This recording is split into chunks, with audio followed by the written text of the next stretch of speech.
Hey there, I want to talk to you about fan tables at conventions. And a quick warning, some of you might get butthurt. Here's to you. Talk the Tavern. Here you're always welcome. Welcome back, I'm Travis Sivart with Talk of the Tavern. I want to talk to you about fan tables at conventions. So I'm talking about sci-fi conventions, literary conventions, anime conventions.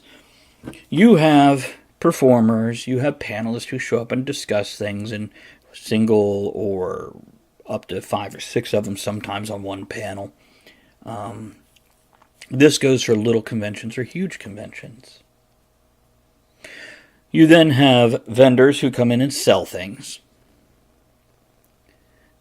You have artists, which might be painters, crafters, writers, and sometimes they get their own little special room because they're not quite vendors, they're not quite...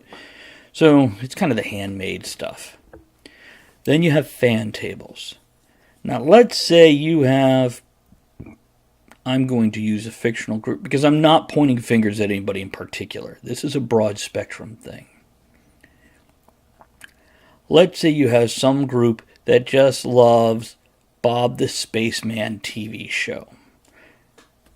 And they love dressing up as the aliens with the tentacles, and they love dressing up... No, there is no Bob the Spaceman show. I'm making this shit up. Please follow along.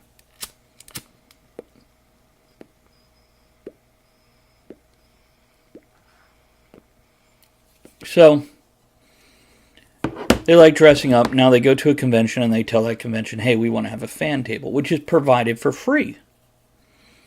And they go there and they set their stuff up on their table to draw more people into the fandom. We used to have fan clubs. We don't have fan clubs anymore as far as I know.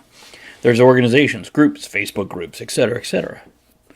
Fan clubs used to be cool. Do any of you remember fan clubs where you would pay your yearly fee and you'd get little magazines or newsletters that they would send out quarterly or monthly or whatever their thing was? Every once in a while, special interviews with the people from the show. This has all gone to the wayside with online. That's basically the bottom line. Now, you come there to grow your membership if you have a fan table. You're not a sales table, you're not a vendor, you're not a crafter. But there has been cons I have gone to, and I've spoken to quite a few different con heads during my time. 12, 2 dozen, I don't know the exact number. And they all have a little bit of a frustration. None in particular, again, not naming names, but they're like, hey, here's these guys who want a free table, and they want free entry. We give them that because we figure they'll bring some fandom and there's something else to look at. But then they want to sell things. Okay, we let them sell things. Maybe wristbands or something related to their fandom. So for Bob the Spaceman, maybe they have little plastic laser guns with the logo on it. Whatever.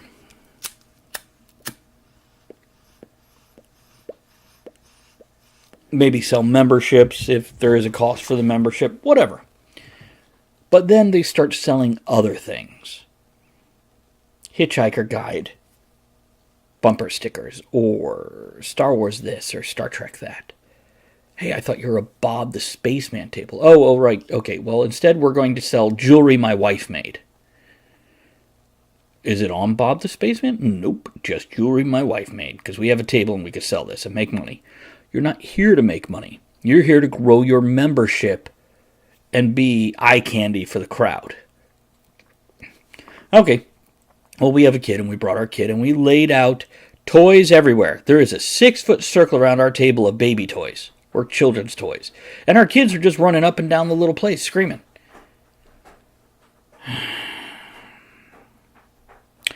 Okay, here's the hard truth, people. Conventions don't owe you anything. They allowed you in their doors for the reasons I've already listed, to let you grow your membership and for you to be something a little bonus for the crowd.